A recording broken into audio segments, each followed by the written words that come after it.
목회자들이 목회를 하면서 목회자들에게 들리는 가장 기쁜 소식이 무엇일까? 라는 생각을 이제 이게 본문을 설교를 준비를 하면서 좀 생각을 해봤습니다. 목회자들에게 가장 기쁜 소식, 그 소식은 다른 것이 아니라 자신에게 하나님의 말씀의 가르침을 받은 성도들이 신앙적으로 믿음 안에서 자신의 삶들을 잘 행하고 있다라는 소식이 들려질 때 참으로 기쁜 것이겠죠. 오늘 본문에 나오는 이 에베소 교회도 마찬가지입니다. 역사를 좀 살펴보면 사도 바울은 에베소 교회를 2차 전도 여행 때 설립을 하게 됩니다. 그리고 3차 전도 여행 때 이곳에서 활동을 하죠. 그리고 그 기간이 약 3년 정도 됩니다. 이곳에서 약 한 3년 동안 목회를 참 열심히 했어요. 그래서 그들을 제자들을 양성하고 가르치고 성경을 설명하고 교회 안에 그리스도인들의 신앙을 아주 견고하게 세웠습니다. 그리고 그렇게 기도와 수고로 세운 에베소 교회를 떠나 있었던 사도 바울에게 들려오는 기쁜 소식이 있었죠. 그 소식이 다름이 아니라 에베소 교회의 성도들이 사도 바울의 가르침을 받아서 그들의 삶 속에 그 사랑의 수고와 감사가 넘치는 삶을 산다라는 수고죠. 그것이 이제 15절, 16절에 있는 말씀입니다. 이 소식을 들은 사도 바울이 이들을 위해서 뭔가 더 기도를 좀 해야 되겠다. 어떤 기도? 이건 사도 바울의 기도뿐만 아니라 하나님이 에베소 교회 성도들에게 바라는 마음이시겠죠. 오늘 에베소 교회를 위한 사도 바울의 기도는 첫 번째가 뭐죠? 하나님을 알게 해달라고 하는 기도네요. 자, 에베소서 1장 17절에 있는 말씀으로 내려갑니다. 다 같이 17절입니다. 읽습니다. 시작. 우리 주 예수 그리스도의 하나님 영광의 지혜와 계시의 정신을 내게 주사 하나님을 알게 하시고. 왜 사도 바울이 하나님께 에베소 교회의 성도들에게 지혜와 계시의 정신을 주시기를 간구했을까라는 것입니다. 여기서 말하는 지혜는요, 영적인 통찰력을 말하는 것이고, 계시의 정신은 계시의 영, 곧 성령의 인도함을 가르치는 말입니다. 즉 오직 성령을 통해서만, 성령의 인도함을 통해서만 하나님과 하나님의 뜻을 알 수 있었기 때문이죠. 그래서 지혜와 계시의 정신을 주셔서 다른 것, 세상적인 것 알게 하는 것이 아니라 오직 하나님을 알게 해달라고 기도하고 있습니다. 하나님께서는 구약의 호세아 선지자를 통해서 말씀하시죠. 호세아 4장 6절에 보면 우리가 너무나 잘 알고 있는 말씀인데, 내 백성이 지식이 없으므로 망하는도다. 내가 지식을 버렸으므로 나도 너를 버려 내 제사장이 되지 못하게 할 것이고, 내가 내 하나님의 율법을 잊었으니 나도 내 자녀를 잊어버리리라 했어요. 굉장히 무섭고 두렵고 떨리는 말씀이죠. 여기서 말하는 지식이라고 하는 말은요, 영어나 수학을 뭘 잘 풀어서 아는 지식을 말하는 것이 아니라 하나님을 아는 지식을 말하는 것입니다.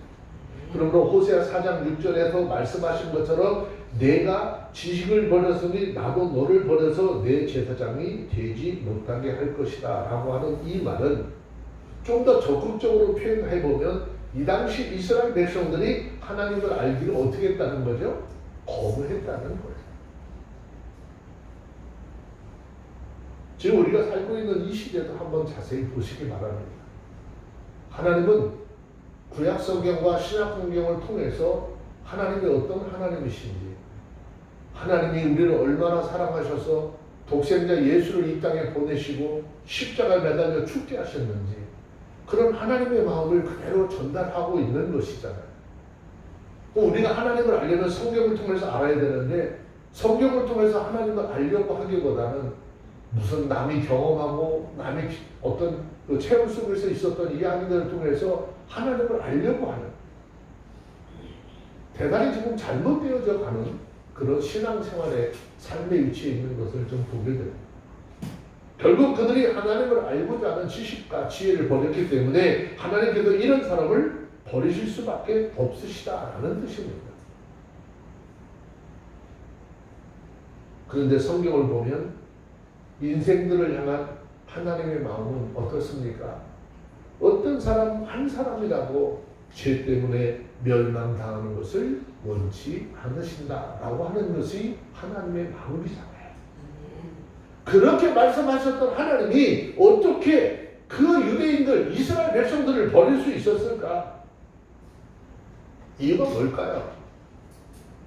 다시 말씀을 드리면 하나님께서 선지자들을 통해서 너희는 내게로 돌아오라 돌아오라 수없이 외쳤어요. 하나님의 마음을 전달했어요. 그럼에도 돌아오지 않는 그 백성들에 대해서 하나님은 버리실 수밖에 없다. 하나님은 나는 너희를 잃을 수밖에 없다라고 하시는 것입니다. 하나님이 능력이 없어서는 아닙니다. 로마서에서 말씀하고 있는 것처럼 저들이 마음속에 하나님 두기를 싫어하니 하나님이 그 상실한 마음대로 내버려 두셨다는 것입니다. 여러분 오늘날 아무리 강단에서 외치고 아무리 강단에서 말씀을 선포해도 듣지 않으려고 해요. 하나님의 뜻을 이해하려고 하잖아요. 오직 하나님의 모든 말씀이 내 삶에 어떻게 유익함을 가져오는가로 자꾸 전락해버립니다.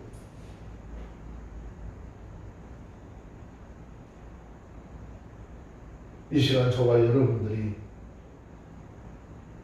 예수를 알게 된 것, 바로 하나님께서 우리에게 주신 지혜와 성령을 통한 신령한 지혜를 가졌기 때문에 남이 알지 못하는 예수님, 나의 구주로 모시고 영광스러운 하나님의 나라를 소망하며 살게 된 것인 줄로 믿습니다. 아멘. 그러면 여러분 우리가 다른 것 무엇 때문에 감사할 것 아니잖아요.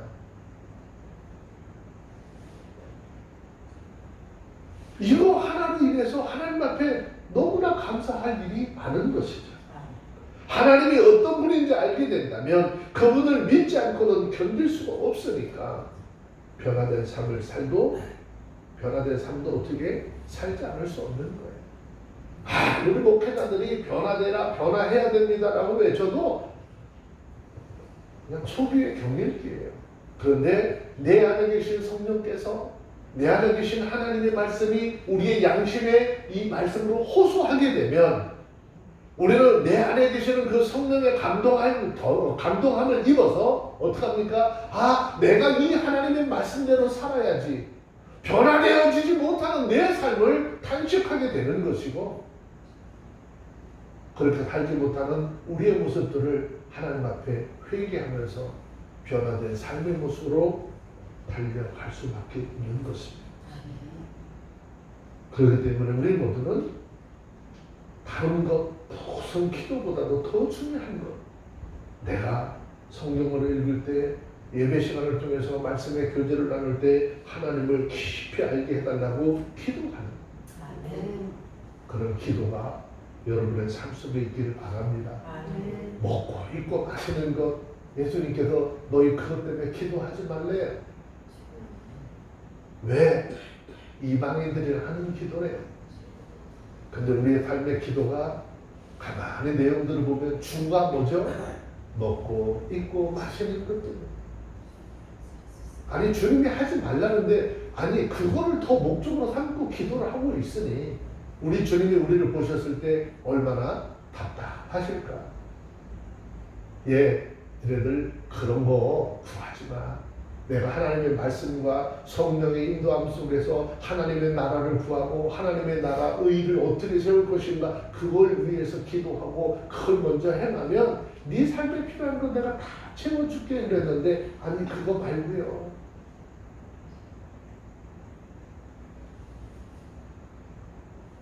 우리 모두는 내게 주시는 하나님의 말씀을 따라 순종하고 믿음의 역사 속에서 일하시는 그 하나님을 몸소 체험하는, 만나는 그런 은혜가 삶의 영역 속에 있어지기를 주의 이름으로 축원합니다.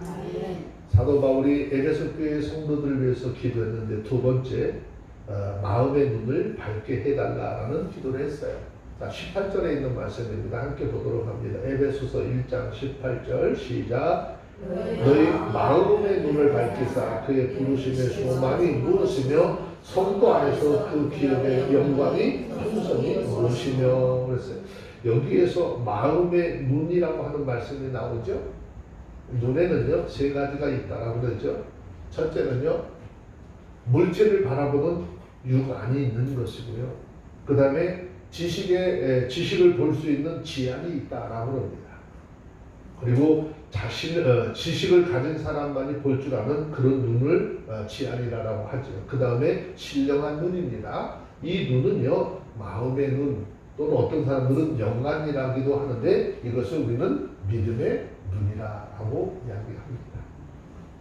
우리 믿는 사람들은 마음의 눈, 즉 영안이 밝아져야 한다라는 것입니다. 마음의 눈이 밝아지면 유익된 일이 굉장히 많이 있습니다. 자, 그런데 문제는 뭐죠? 어떻게 해야 이 마음의 눈이 밝아질 수 있느냐라고 하는 것이죠. 성경을 잘 살펴보시면 성령의 인도함과 성령의 은혜로만 마음의 눈이 밝아질 수 있는 것을 발견하게 됩니다. 창세기 21장 15절 이하의 말씀을 가만히 보시면요, 아브라함의 가족에 대한 이야기가 나옵니다. 사례의 몸종이었던 하갈이라고 하는 사람이 이곳에 등장을 하는데, 이 하갈은 주인 사례의 명령으로 아브라함에게 들어가서 아들을 낳죠. 그리고 그 아들의 이름을 이스마엘이라고 이름을 명명합니다. 그리고 세월이 지나면서 주인 사례에게도 아들이 있었는데 바로 이삭이죠. 그런데 이삭의 나이가 불과 한 돌이 좀 지났을 때로 보여지는데 그때 상황을 성경은 이렇게 기록을 했어요. 창세기 21장 8절 9절 한번 좀 보겠습니다.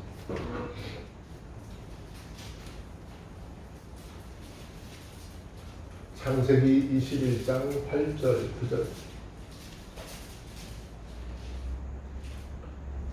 찾으셨으면 함께 볼게요. 시작. 아이가 자라매 젖을 떼고 이삭의 젖을 떼는 날에 아브라함이 배영을 배설하였더라. 사라가 본즉 아브라함의 아들 애굽 여인의 하갈의 소생이 이삭을 희롱하는지라 그랬어요. 자, 여기서 말하는 희롱하다라고 하는 말은 히브리 말 보면 자하크라는 단어로 되어져 있습니다. 이 말의 뜻은 경멸하며 비웃는다, 또 그냥 비웃는다, 조롱한다 하는 뜻이 있습니다. 자, 이 말을 잘 살펴보면 이제 막 젖을 뗀 어린 이삭이 부모들 앞에서 막 재롱을 부리는 모습을 볼 수 있죠.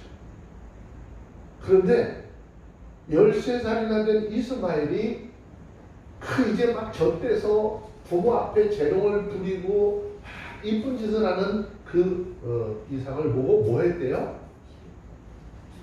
조롱했다는 거예요. 비웃었다는 거예요. 그런데 문제는 그냥 조롱하고 비웃은 모습으로 끝나는 것이 아니라 이스마엘의 이런 모습을 본 이삭의 어머니 사라가 화가 났어요. 결국 아브라함의 집에서 이제 하갈과 이스마엘을 쫓아내라고 하죠. 이 일이 한 번이 있는 것이 아니라 계속 되어지니까 이제는 더 이상 볼 수가 없어, 쫓아내라고 하죠. 그래서 아브라함이 이제 그들을 쫓아내죠.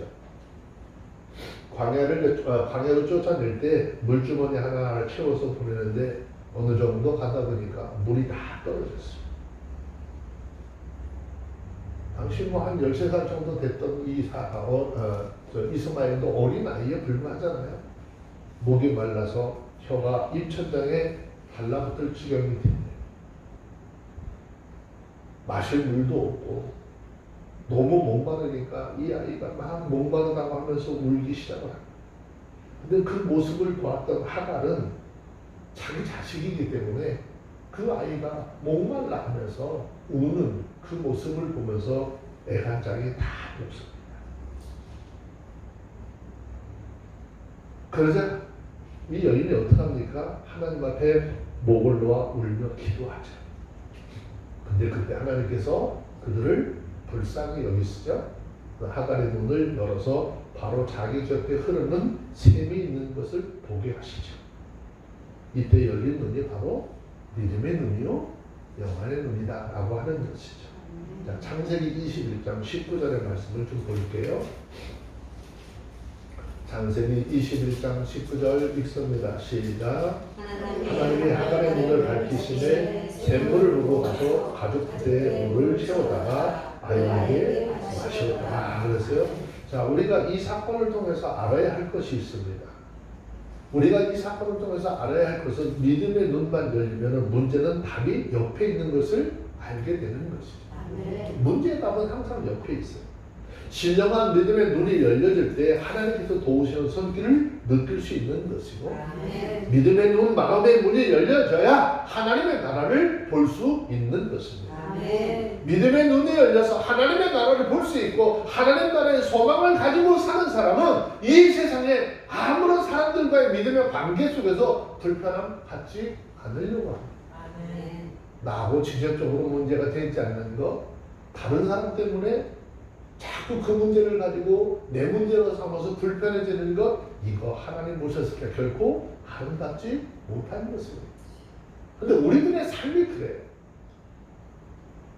우리들의 삶 자체가 좀 그런 것 같아요.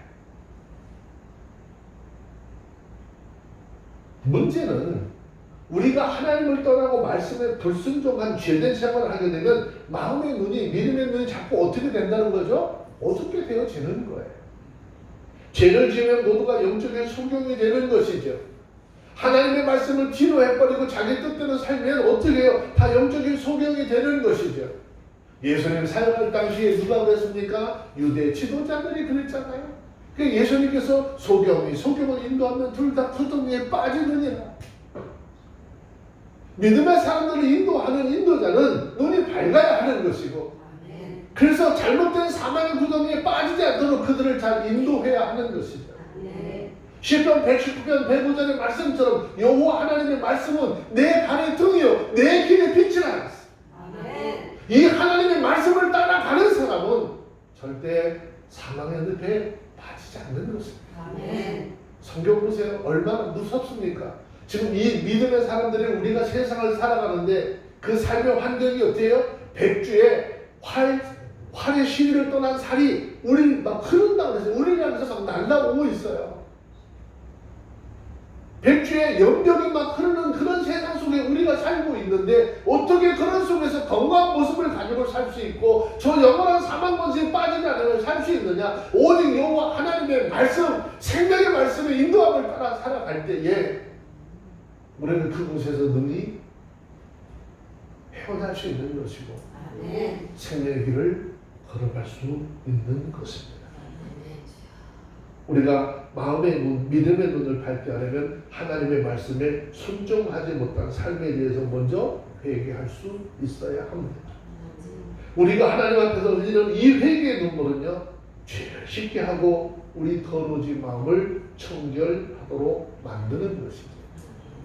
예수님 마태복음 5장 8절에서 말씀합니다. 마음이 청결한 자 복이 있나니 저희가 하나님을 볼 것이요. 그러면 우리들 가운데 하나님을 본 사람이 있어요? 성경은 원래 하나님을 볼 수 없다고 그랬어요. 영이신 하나님을 볼 수도 없을 뿐만 아니라 그 하나님을 보면 다 죽는다고 그랬습니다. 그런데 성경에서 하나님을 본 것으로 표현하고 있는 곳이 여러 군데 있습니다. 그럼 도대체 어떻게 된 것일까? 이 말씀은 하나님을 실제로 보았다라고 하는 말이 아니라 하나님의 임재하심을 느꼈다라는 것입니다. 그럼 우리가 항상 그런 생각을 해야죠. 우리와 함께 하시는 하나님의 임재를 깨달는 역사가 있어야 하는 것이죠. 여러분, 이스라엘 백성들에게 미스바라고 하는 곳은 대단히 큰 의미를 가지고 있는 곳이죠. 이 미스바라고 하는 이름은 창세기부터 계속 등장을 하게 되는데, 이 미스바라고 하는 곳은요, 하나님이 큰 은혜를 베푼 그런 장소입니다. 블레셋 군사들과 큰 싸움이 있을 때 그들 미스바에 모이게 하죠. 그리고 그곳에서 뭐합니까? 우상을 섬기고 하나님의 말씀을 떠났던 삶을 회개하잖아요. 그리고 하나님께서 그들의 기도를 들으시고 그들의 적인 블레셋 군대를 다 물리치게 하죠. 여기 굉장히 중요한 의미가 하나 더 있어요. 사무엘이 그곳에서 사사로서 인정을 받는 것. 그리고 그것에 또 하나 아름다운 일들이 생겨나죠. 그들이 하나님께서 그곳에서 자기를 통해서 어떠한 일을 했는지 돌을 갖다가 차곡차곡 싸면서 증거를 남기기 시작하는 거죠. 돌을 쌓고 여기다가 이름을 붙이는데 뭐라고 그러죠? 에베네셀이라 그래요. 아, 하나님께서 여기까지 도우셨다라는 거죠. 그래서 하나님이 자기들의 삶에 도우신 그것을 돌로 흔적을 남아서 그 하나님의 일하심을 흔적으로 남겨놓는 거예요. 그럼 여러분, 우리의 삶에 하나님이 임재하시고 우리의 삶 속에 하나님의 일하심이 있었다면, 여러분들 우리의 삶 속에 에베네셀의 하나님 기념비를 세울 만한 일들이 우리 삶 속에 얼마나 있느냐라고 하는 거예요. 여러분, 하나님께서 우리의 삶 속에 개입하셔서 우리에게 은혜를 주시고 힘들고 어려운 일들을 해결받았을 때, 여러분 해결받은 것으로 다 끝나버리고 그 하나님의 은혜 잊어버리잖아요.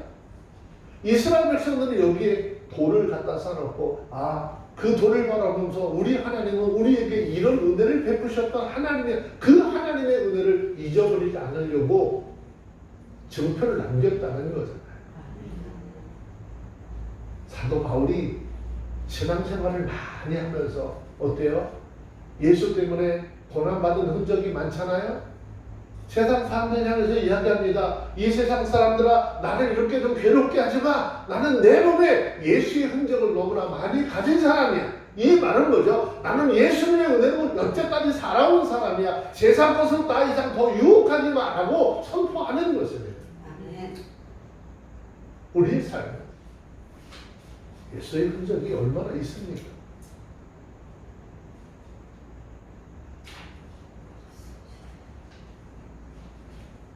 하나님이 내 삶에 개입하셔서 우리에게 주신 그 은혜의 흔적들이 얼마나 있습니까? 그것을 기념비처럼 세워서 날마다 그걸 바라보면서 하나님 나에게 이런 은혜를 베푸셨지라고 그 하나님의 은혜를 얼마나 기억하고 있느냐라고 하는 것입니다. 오늘도 하나님은 성령 하나님으로 우리 가운데 동행하고 계십니다. 그리고 때로는 우리를 책망하세요. 때로는 칭찬도 하세요. 때로는 위로도 주시죠. 때로는 슬픔이 변해서 기쁨이 되게 하시고, 절망이 변해서 하나님 나라에 대한 소망을 갖게도 하십니다. 이 하나님의 임재를 날마다 깨달고 믿음의 일을 이루며 나갈 수 있는 저와 여러분들이 되시기를 주의 이름으로 축원합니다. 사도 바울이 에베소 교회를 위해서 기도한 세 번째, 예수님께서 주실 상속을 알게 해달라는 기도를 했어요. 자, 먼저 우리가 하나님을 알기 위해서 필요한 것이 있는데, 그것은 다름이 아닌 아까 읽었던 지혜와 계시의 중심이죠. 자, 18절에 있는 말씀을 다시 한번 좀 보시면은요, 18절의 말씀 봅니다. 시작. 너희 마음을 나타내사 그의 부르심의 소망이 무엇이며 성도 안에서 그 기업의 영광이 풍성이 무엇이며. 자, 이 말씀은 이런 거죠. 성도 안에서 그 기업의 영광의 풍성이 무엇이며, 이 말씀은 장차 하나님께서 우리 그리스도인들을 위해서 예비하신 풍성한 기업이 준비되었다라고 하는 사실을 알기를 원한다는 것이에요. 기업이라고 하는 말은요, 헬라어 원어를 보면 클레고노미아라고 하는 단어로 되어 있는데, 이 말의 뜻은 상속받은 재산, 유산으로 받은 재산이라는 뜻입니다. 우리가 이 다음에 예수님 앞에서 받게 될 풍성한 상속이 준비되어져 있다라는 것입니다. 아멘. 우리가 이 영원한 나라에 들어가는 그 날에 우리를 위해서 예비된 것들이 있다라고 하는 것을 말씀하는 것이죠. 그렇다면 그것들이 무엇일까요? 그것들이 뭐냐는 거죠. 첫째는요, 완전한 몸을 주님께 받는 것이죠. 자, 고린도전서 15장 42절, 43절, 44절 함께 봅시다. 고린도전서 15장 42절, 43절, 44절.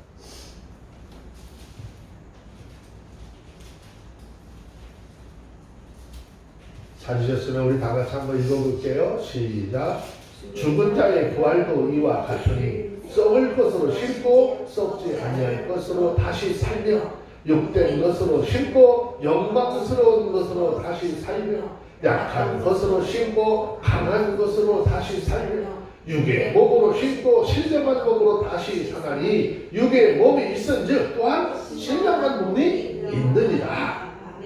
이때는 우리의 몸이 어떻게 해요? 이제 완전한 몸이 되는데 이 몸이 거룩한 몸이 되어지는 것입니다. 이 몸은요, 어떠한 일에도 제한받지 않는 자유의 몸이 되는 것인데 영광스러운 부활의 몸을 누가 예수님께서 우리를 위해서 예비해 두셨다라는 것입니다. 근데 뭐 이 땅에 살면서 남들이 봤을 때 좀 어때요? 좀 뚱뚱해 보이면 어때요? 좀 날씬해 보이면 어때? 뭐 이 땅에 살면서 지장 없으면 되지. 내가 이 땅에서 삶이 마감되고 나면 주님께서 우리에게 너무나 아름다운 부활의 몸을 예비해 두셨잖아요. 예수님께서 변화산에서의 기도를 하면서 그 변화산에서 기도한 모습을 변화된 모습을 제자들에게 보여줬잖아요. 그것이 죽음 이후에 부활 이후에 모습이 어떠할지를 지금 제자들에게 하나님의 나라에 대한 소망을 가지라고 보여주신 것이거든요. 성경을 통해서 우리는 이 다음에 어떠한 아름다운 모습을 하게 될 것인지 주님 다 보여주셨어요. 내가 믿음의 눈이 있고 믿음이라는 것이 있다고 한다면 우리는 그것을 바라보고 나가야 하는 것입니다. 아멘.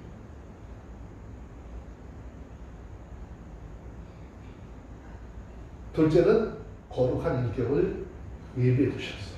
우리의 영혼이, 우리의 인격이 주님 닮은 거룩한 인격으로 완성되어서 예수 그리스도처럼 되어진다는 것이죠. 아멘. 여러분, 내가 주님처럼 된다는 것 상상할 일일까요? 상상할 수 없는 일이잖아요. 근데 그 삶을 주님 예비해 두셨대요. 세 번째 놀라운 상급이 있죠. 요한복음 14장 1절, 2절, 3절 말씀에 보면 예수님이 우리에게 유산으로 주시려고 처소를 준비하기 위해서 가신다라고 했거든요. 요한복음 14장 1절, 2절, 3절 한번 봅시다.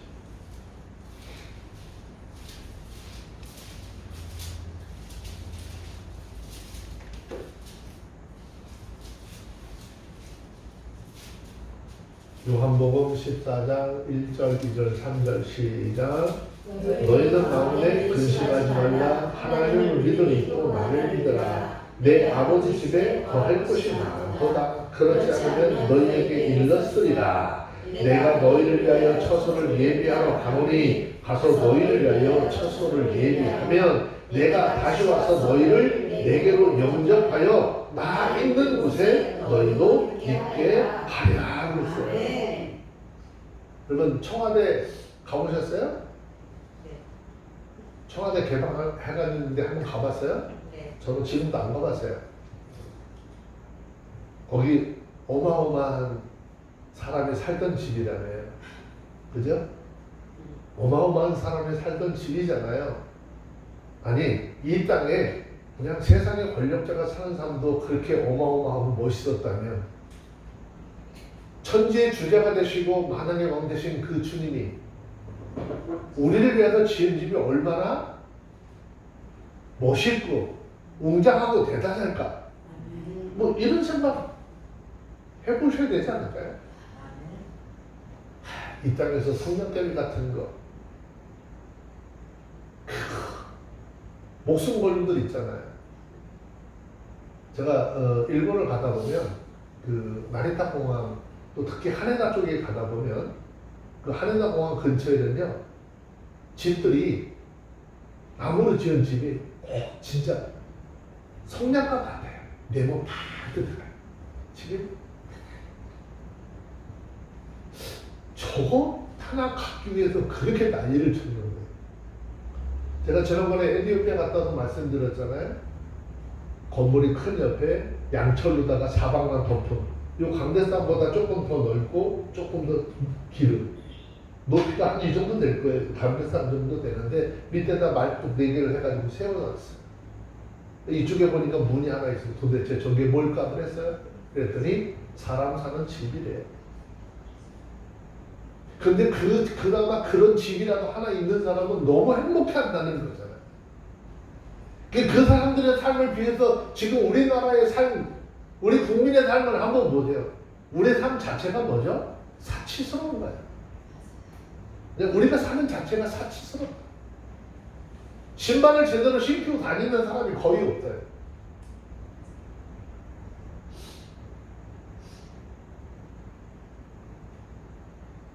근데 우리가 얼마나 잘 살고 행복하게 살고 있는지를 좀 기억하시고 더 좋은 것 여기서 사는 것도 좋은데 예수님께서 우리를 위해서 더 좋고 더 멋있는 것을 예비해 놓으셨다는 거잖아요.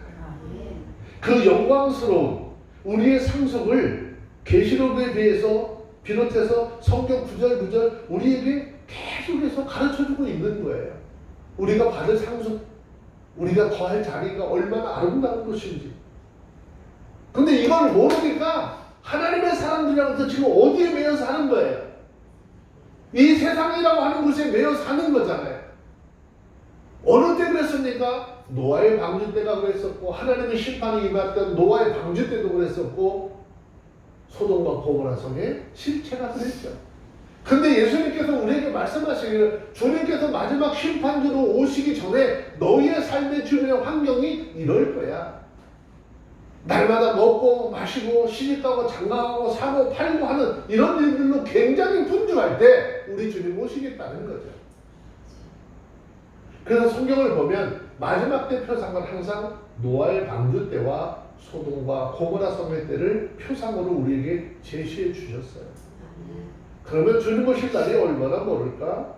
한번 잘 생각해 보셔야지. 여러분 장사 안 된다고요? 여기 골목 사건 조그만 데들은 안 되지 여기 주변에 조금만 나가보세요.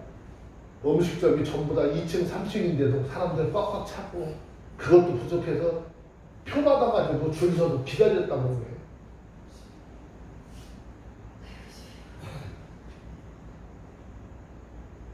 아파트는요 저도 왜 이렇게 부족하죠?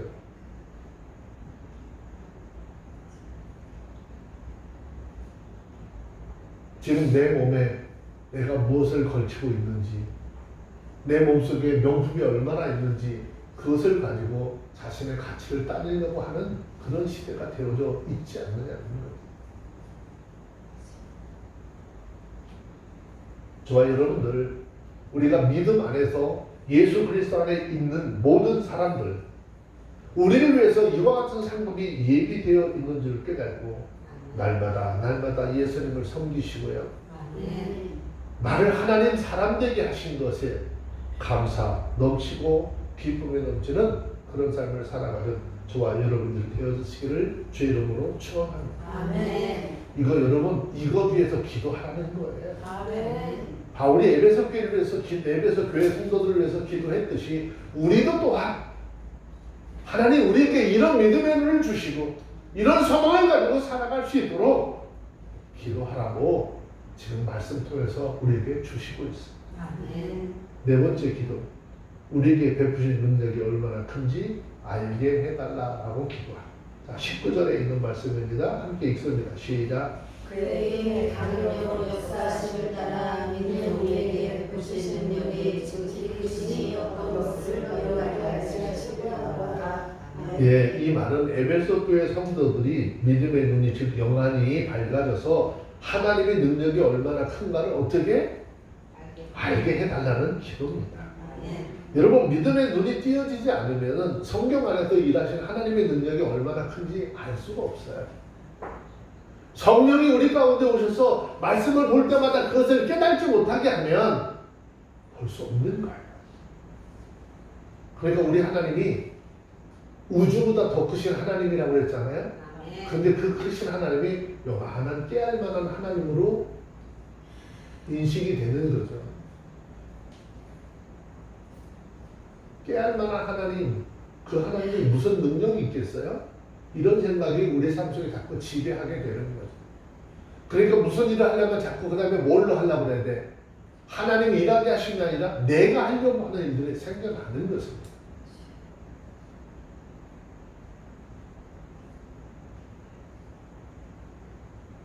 하나님의 능력은요, 사람의 힘으로 측량할 수 없는 능력이잖아요. 아멘. 사람의 능력으로 측량할 수 없다라고 하는 말은 우리의 계산법으로는 헤아릴 수조차 없는 큰 능력이라 그런 말씀입니다. 아멘. 그래서 본문 20절에서 이 하나님의 말씀, 이 하나님의 능력에 대해서 말씀하고 있는데 이 능력은 죽음과 사망 권세를 이기신 능력이라는 거죠. 아멘. 즉 죽은 자들 가운데서도 예수님을 살리시고 예수 그리스도를 하나님 우편 보좌에 앉히신 능력이 하나님의 능력이라는 것입니다. 아멘. 그리고 예수 그리스도에게 정사와 권세와 능력을 주셔서 만물을 그 주님의 이름 아래 복종하게 한 능력이 바로 하나님의 능력인 것입니다. 아멘. 그리고 예수 그리스도를 교회의 머리로 두셨고 아멘. 예수 그리스도 안에 있는 교회는 능치 못할 일이 없다라는 것입니다. 아멘. 왜? 이유가 뭘까요? 능력이신 그리스도가 우리의 머리이기 때문에. 아멘. 여기 교회는 능치 못할 일이 없다 그러니까 이 건물교회 얘기하는 거 아닙니다. 저와 여러분들 개인 스스로 우리 교회 우리 스스로가 하나님 앞에 능치 못할 일이 없는 거야. 왜? 내 안에 계신 그 성령이 일을 행하시면 모든 일을 능히 감당하고도 남음이 있는 것입니다. 아멘. 다시 말하면 교회의 머리신 예수 그리스도는 또한 우리에게 능력도 주셨다는 것이죠. 아멘. 그런데 에베소 교인들은요, 이 놀라운 능력을 주셨다는 사실을 모르고 아주 무기력하게 살아가고 있었다는 것이죠.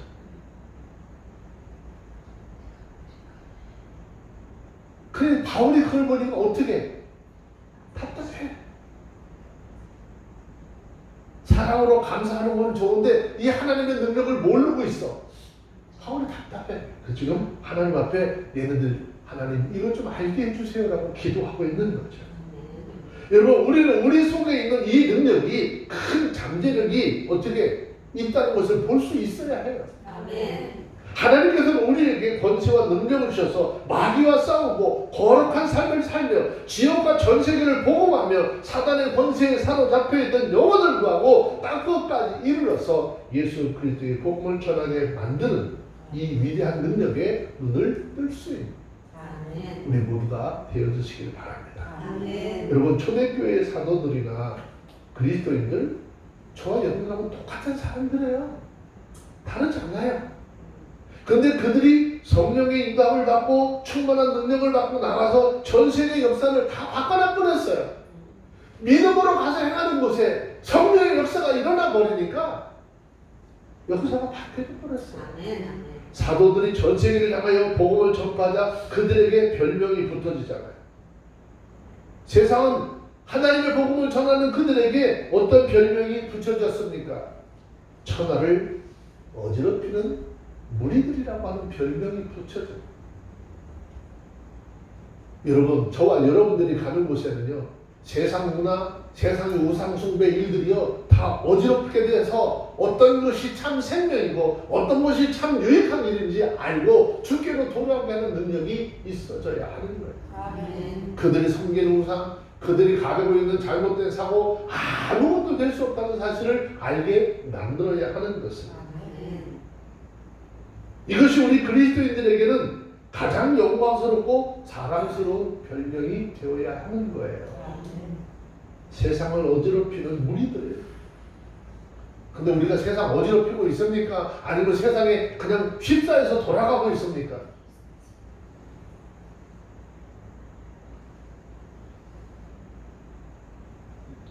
예수 그리스도 안에서 구원받은 하나님의 사람은 세상에 감당치 못할 자들이라고 했어요. 세상에 감당치 못할 자들이라고 했는데 세상에 감당치 못하는 것이 아니라 세상 바람에 같이 휩싸여서 흔들리고 있고 세상 물결에 흘러가고 있어. 왜 초대교회 그리스도인들에게 세상을 어지럽히는, 천하를 어지럽히는 자들이라고 했습니까? 그들이 가는 곳마다 복음으로 세상을 뒤집어 놓는 역사가 있었기 때문에. 여러분, 저와 여러분들의 믿음이, 저와 여러분들의 삶이, 여러분들이 있는 믿음의 가정부터 뒤집어지는 역사가 나타나야 하는 것이고, 여러분들이 있는 주변의 친인척들이 뒤집어지는 역사가 나타나야 하는 것이고, 이 교회를 통해서 이 소사동이라고 하는 이 지역이 성령의 능력으로 뒤집어지는 역사가 일어나야 하는 것입니다. 그래서 이들은요, 노름꾼 만나잖아요. 노름이 끊어지겠어요. 술주정뱅이 만나잖아요. 술이 끊어서 온전한 사람으로 변화되는 역사를 만들었습니다. 술집을 하던 사람들이 문을 닫습니다. 술집에서 일하던 사람들이 회개하는 점쟁이가 점 보는 것을 그만둬버리는, 그야말로 세상을 뒤집어 놓는 사람들이 되었다는 거죠. 이것이 그리스도의 능력인 것입니다. 이것이 예수 그리스도에게 그 능력을 부여받은 하나님의 사람들이 행해야 할 일인 것입니다. 이 위대한 잠재력을 우리가 믿을 때에 우리 속에 부어 주셨다는 말씀입니다. 그러므로 저와 여러분들, 우리가 하나님 앞에 기도할 때요, 제발 부탁드립니다.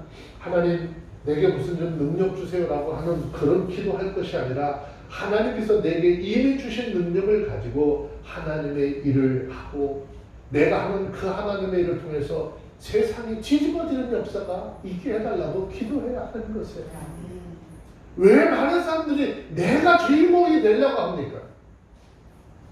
우리 믿음의 사역 쪽에서는 내가 주인공이 아니라 내가 하는 일 속에 일어나는 일이 하나님이 주인공 되게 하시고 하나님이 영광을 받도록 해야 하는 것입니다. 근데 지금 많은 사람들이 하나님 영광 바라보지 않습니다. 어떻게 하면 자기 이름 석자를 더 많은 사람들에게 각인시키고 아무것도 아닌 존재이지만 마치 세상에도 뭔가 대단한 것처럼 자기를 좀 그렇게 여겨달라고.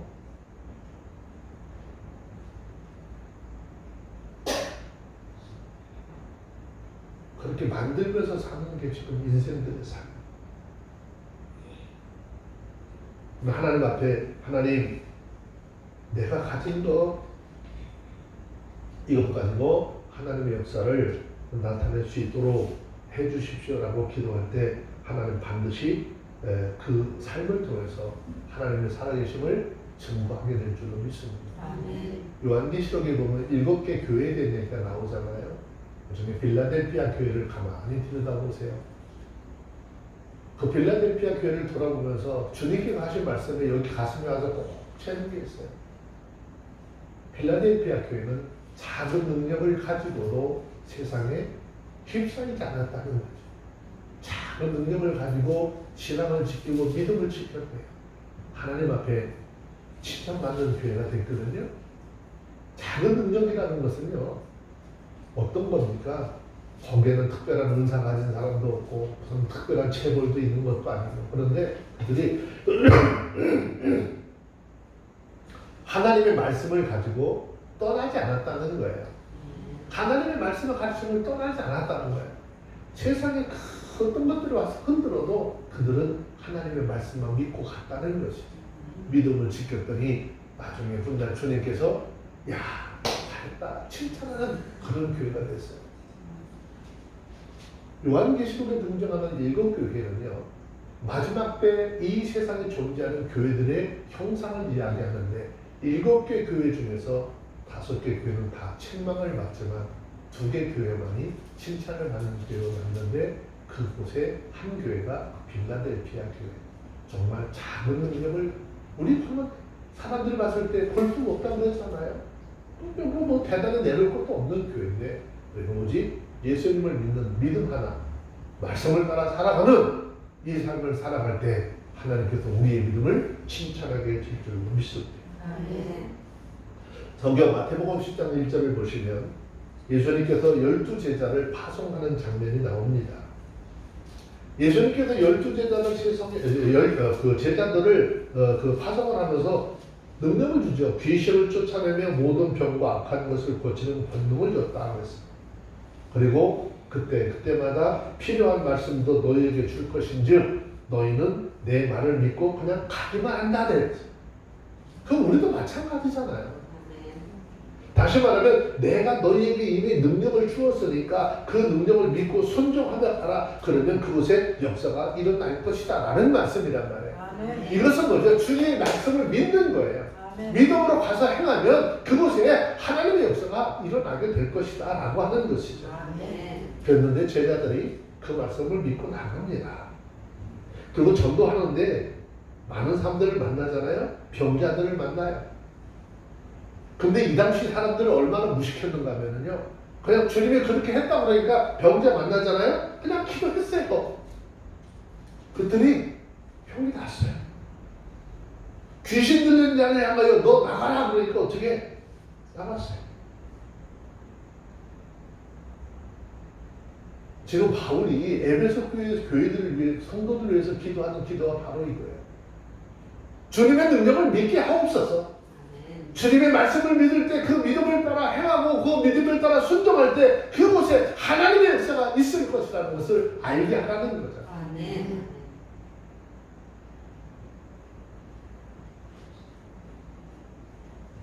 믿는 우리에게 하나님께서 베푸신 능력이 지극히 크심이 어떠한지 너희로 알게 되기를 구하는 기도를 하고 있습니다. 이 말씀은 이미 지난 2000년이나 또 오늘날에도 여전히 우리에게 유효한 말씀이죠. 하나님의 말씀은 과거로 끝난 것이 아니라 현재 진행형입니다. 하나님은 오늘도 우리와 동행하시고 미스바에서 이스라엘 백성들을 도와서 그 큰 전쟁에서 이기셨던 하나님, 오늘도 우리의 삶 속에 크고 작은 문제들 이기게 하시고 그냥 이기게 하시고서는 끝나는 것이 아니라 우리의 삶 속에 그 이스라엘 백성들처럼 하나님 우리를 위해서 일하신 증거들을 모아놓는 거예요. 어떤 표적으로 놓아두라는 것이 아니라 이건 여러분 우리의 마음의 밭에 새겨놓아야 하는 거예요. 그래서 그것들을 날마다 생각해봐야 돼요. 어떠한 일이 생길 때 그때 하나님 내게 그런 상황 속에서도 이렇게 해서 일하셨던 하나님, 그러면 그렇게 일하셨던 하나님 오늘 이 문제 또한 능히 해결해 주실 것이야. 아멘. 믿음을 가지고 나아갈 수 있도록 만드는 것입니다. 아멘.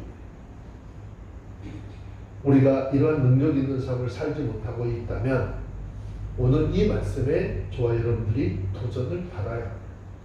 그리고 이미 우리에게 주신 이 하나님의 위대한 능력을 사용해서 세상 사람들이 우리를 향해서 아까 초대교회 사람들한테 뭐라고 했다고 했죠?